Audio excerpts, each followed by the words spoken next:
Hi everyone, Dr. Remy from Pain Free and Fit and Posture Size. Today I'm here with my friend Leah, and we're going to be going over the one-legged straight leg deadlift, and we're going to be explaining why you use this to correct certain mechanical and postural faults, as well as the typical mistakes. Enjoy.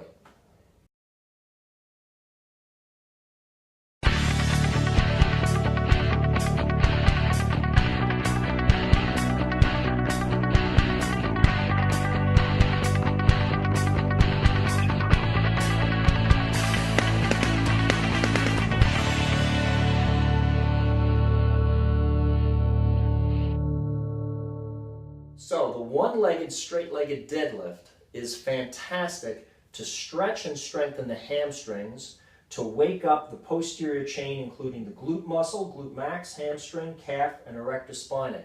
A lot of people do this exercise though incorrectly because they don't relax the back muscle in the hamstring to target the glute, and it winds up becoming too much of a hamstring, too much of a lower back exercise.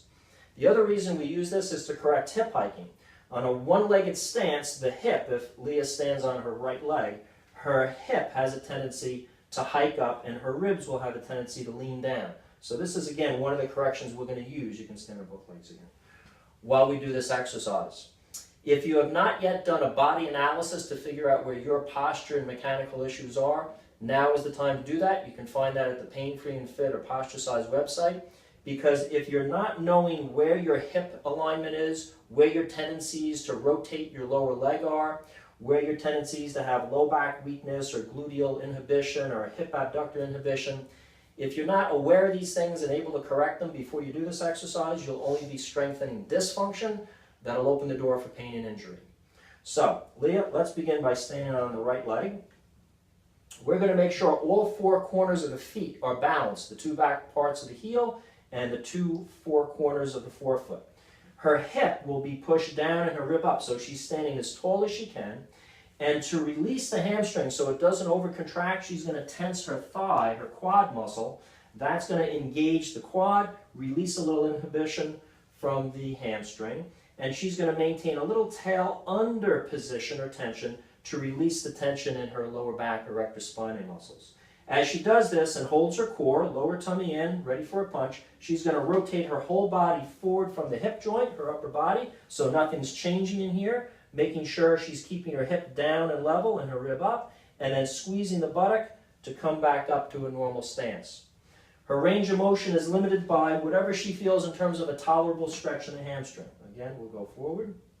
If she has a tendency to externally rotate her hip, she's got to make sure she keeps the pelvis turned so that her pubic bone is to the right in this instance, because a typical mistake is the pelvis will turn away and not stay square. If she has a tendency to rotate internally or externally her lower leg, her shin bone, she's got to make sure her kneecap and her toes are facing the same direction.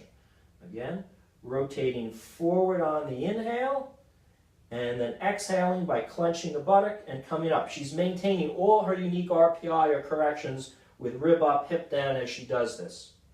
Finally, as she goes down, she wants to make sure she's using her glute, go ahead down, Leah, to bring that hip bone back in the socket, avoiding the tendency to anterior translate, come back up, squeezing the buttock, the hip forward. A lot of people have a tendency to have one leg move forward in the hip, and this is a great exercise to train those anterior hip malpositions. One more, coming down. You notice her knee is locked, quads are engaged, all buttock and hamstring and erector spinae, but targeting the glute the most, squeezing the buttock to come up. Great, thank you. So there it is, the one-legged straight-legged deadlift. Hope you enjoy it.